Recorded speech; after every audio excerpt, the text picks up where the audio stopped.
नमस्कार, मेरा नाम सोनाली भट्टाचार्य जी है। मैं पेशे से एक अधिवक्ता हूँ। आज मैं एक बहुत ही भावनात्मक मुद्दे में आपसे चर्चा करने जा रही हूँ। इससे जुड़ी जानकारी आप सभी के लिए बहुत नई होगी। तो आज हम बात करेंगे सरोगेसी के बारे में। सरोगेसी को हिंदी में किराए का कोख भी कहा जाता है, लेकिन कहीं ना कहीं मैं इस टर्म से असहमत हूँ, इसलिए मैं इस टर्म का यूज़ पूरे वीडियो में नहीं करना चाहूँगी। मैं सरोगेसी ही कहूँगी। तो सरोगेसी क्या है, सरोगेसी के लिए क्या क्या कानून भारत में बनाए गए हैं, बिल 2021 क्या है, इसकी बहुमूल्यता क्या है, सरोगेट मदर की क्या भूमिका है, इन सब के बारे में आज चर्चा करेंगे इस वीडियो में। तो चलिए वीडियो को शुरू करते हैं। सरोगेसी क्या तात्पर्य है? जब कोई विवाहित दंपत्ति जिनकी उम्र 18 वर्ष महिला और पुरुष की उम्र 21 वर्ष से अधिक होती है और वो प्राकृतिक तौर पर माता पिता बनने में असमर्थ होते हैं, यदि मेल या फीमेल पार्टनर किसी गंभीर इनफर्टिलिटी की समस्या से जूझ रहे हों, या कपल प्रेगनेंसी में कोई खतरा हो, या कोई सिंगल पेरेंट बनना चाहता हो, तो वो सरोगेसी का इस्तेमाल कर सकता है। अब आते हैं सरोगेसी कितने प्रकार के होते हैं। तो सरोगेसी के दो प्रकार होते हैं। पहला traditional surrogacy and second gestational surrogacy. तो ट्रेडिशनल सरोगेसी क्या है? इसके अंतर्गत प्राकृतिक तौर पर पति पत्नी के मिलन से जो बच्चा उत्पन्न होता है, उसी प्रकार का इसमें भी वही प्रोसेस जाता है। इसके बाद जो सरोगेट मदर है, वो बच्चा पैदा होने के बाद 9 महीने तक उसे अपने कोख पे रखती है, और जैसे ही बच्चा पैदा होता है उसे उसके बायोलॉजिकल फादर और मदर को दे देती है, और इसके बाद उसका वहाँ पे काम खत्म हो जाता है। अब आता है जेस्टेशनल सरोगेसी। इसकी शुरुआत 1986 में सबसे पहले भारत में की गई थी। इसके अंतर्गत IVF के द्वारा मादा अंडे को पुरुष शुक्राणु के साथ निषेचित करने के बाद जो कि सरोगेट मदर है, उसके अंदर इम्प्लांट कर दिया जाता है। अब सरोगेट मदर कपल से अगर बच्चा पैदा करने के लिए किसी प्रकार का पैसा लेती है या किसी प्रकार का पेमेंट प्राप्त करती है, तो उसे कमर्शियल सरोगेसी कहते हैं। हर देश में इसके लिए अलग अलग कानून बनाए गए हैं, लेकिन हमारे भारत में इसे पूर्ण रूप से अवैध घोषित किया गया है। तो हमारे भारतीय कानून के अनुसार कमर्शियल सरोगेसी पूरे तरीके से बैन है। साल 2016 में सरोगेसी बिल लाया गया, जिसमें भी कमर्शियल सरोगेसी को प्रबंधित किया गया और इसे एक निस्वार्थ परोपकारी सरोगेसी की अनुमति दी गई। अब ये निस्वार्थ परोपकारी सरोगेसी क्या है? इसके अंतर्गत जो महिला होगी, जो सरोगेट बनेगी, उसे किसी भी प्रकार का भुगतान पैसे का नहीं किया जाएगा बच्चे के बदले में, मतलब बच्चे को खरीदा नहीं जाएगा। भारत में सरोगेसी की प्रक्रिया अब उतनी आसान नहीं है जितनी पहले थी। इस बिल के आने के बाद यह प्रक्रिया और अधिक मजबूत हो गई है, जो बिल 2021 दिसंबर में लाया गया। इसे लाने के समय केंद्रीय मंत्री ने कहा कि यह बिल सरोगेट मदर के शोषण को रोकने के लिए है, कमर्शियल सरोगेसी को खत्म करने के लिए लाया गया है। इससे पहले सरोगेसी को बिजनेस बना दिया गया था। बिजनेस कैसे? बिजनेस इस प्रकार से, इसमें महिलाओं को बार बार प्रेग्नेंट किया जाता था, साथ ही साथ उसके भ्रूण की जांच की जाती थी। यदि भ्रूण लड़का होता था तो उसे अधिक दामों में बेचा जाता था, और यदि भ्रूण लड़की होती थी तो उसे अबॉर्शन के रास्ते उतार दिया जाता था, माने उसे मार दिया जाता था। साथ ही साथ ये गैर कानूनी काम के साथ साथ एक ही महिला को कई बार प्रेग्नेंट करके उसके स्वास्थ्य को भी काफ़ी हानि पहुंचाया जाता था, और कुछ अविवाहित लड़कियां जो कि आर्थिक तंगी का शिकार थीं, वो भी इनके चंगुल में फंस जाती थी और इस तरह के व्यवसाय का हिस्सा बन जाती थी, जो कि उनके आगे के भविष्य के लिए बहुत खतरनाक साबित हो सकता था। इसीलिए इस बिल को लाना बहुत ज़रूरी था। इस बिल के आने के बाद औरतों की स्थिति क्या होगी, जो सरोगेट्स मदर हैं, उनकी क्या स्थिति होगी, आज उन पे भी उस पर भी जिक्र करते हैं। सरकार ने किसी भी महिला को परोपकार की दृष्टि से केवल एक ही बार सरोगेट मदर बनने की इजाज़त दी है।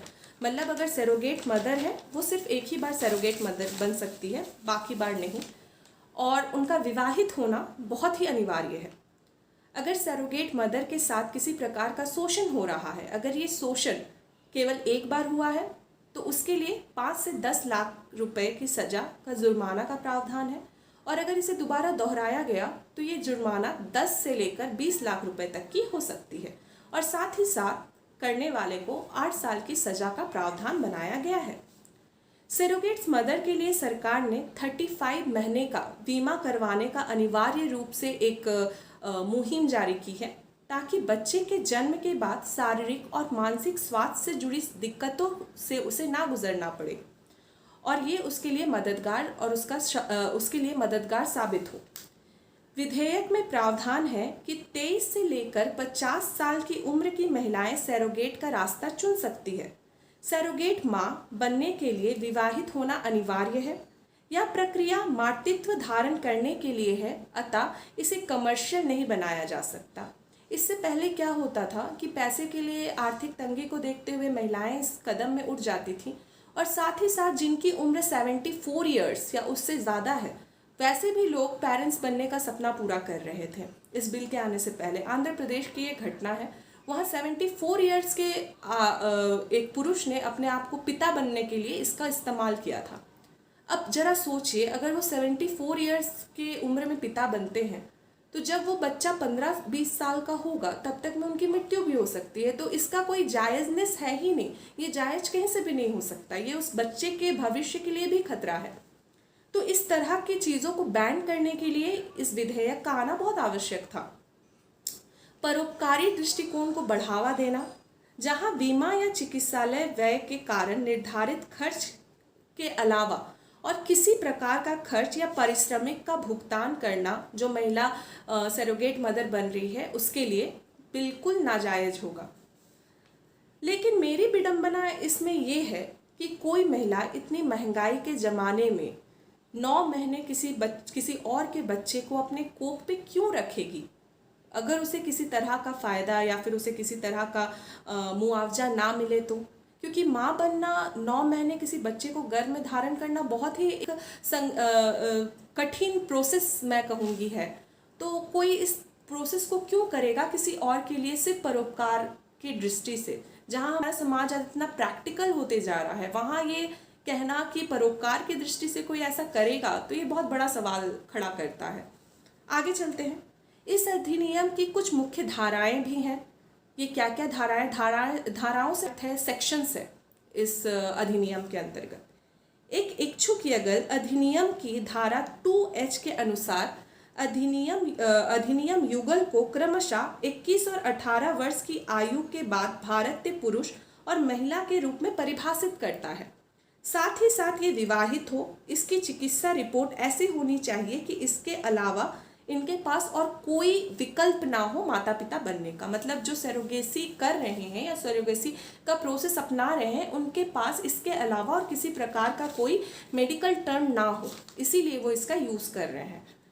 आगे चलते हैं। अधिनियम की धारा 2R के अनुसार माता पिता बनने का का इरादा रखने वाले वैवाहिक जोड़े की आयु महिला की 23 से 50 वर्ष होनी चाहिए और पुरुष की उम्र 26 से लेकर 55 ईयर्स तक हो सकती है।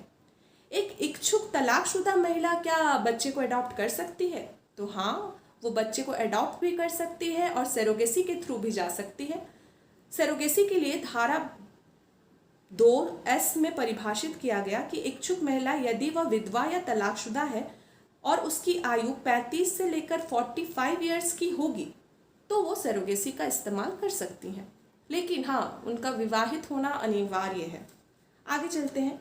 इच्छित महिलाएं या इच्छुक जोड़े को अधिनियम की धारा 17 के तहत गठित नेशनल हेल्पिंग फर्टिलाइजेशन टेक्नोलॉजी और सरोगेसी बोर्ड की धारा 4(2) के अनुसार सिफारिश के प्रमाणीकरण की आवश्यकता होगी। मतलब जब तक ये बोर्ड और सरोगेसी बोर्ड इनको अलाउ नहीं करता सरोगेसी के लिए, तब तक कोई सरोगेसी ये नहीं कर सकते। इसके लिए इन्हें प्रमाणिकता की आवश्यकता अवश्य रूप से पूर्ण करनी होगी। इसके बिना सरोगेसी के सुविधा का लाभ ये नहीं उठा पाएंगे।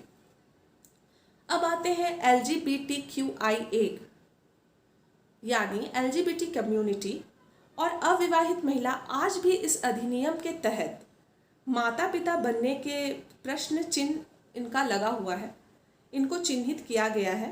अब वो बात की बात है कि उनको ये लाभ मिलता है या नहीं मिलता है इस अधिनियम के आने के बाद। आगे बात करते हैं कि ये अधिनियम लाने की जो मंशा थी, वो मंशा ये थी कि महिलाओं को सुरक्षा प्रदान किया जाए। जो सरोगेट मदर्स बन रही हैं उनके लिए सुरक्षा प्रदान करना इसका मेन मोटिव था। कहीं ना कहीं ये मोटिव इनका पूरा हुआ भी है। अब एक अविवाहित लड़की का जीवन खतरे में नहीं है।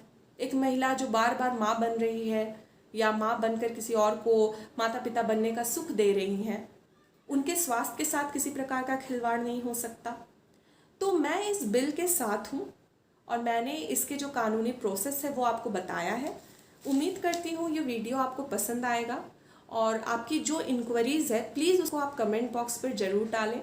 और यदि किसी अन्य विषय पर आपको विशेष जानकारी चाहिए हो तो उसे कमेंट बॉक्स पर लिखकर मुझे ज़रूर अवगत कराएं, ताकि मैं उस विषय को आगे लेकर आऊं। तब तक के लिए नमस्कार। मेरे चैनल को सब्सक्राइब, लाइक और कमेंट में कमेंट ज़रूर करें।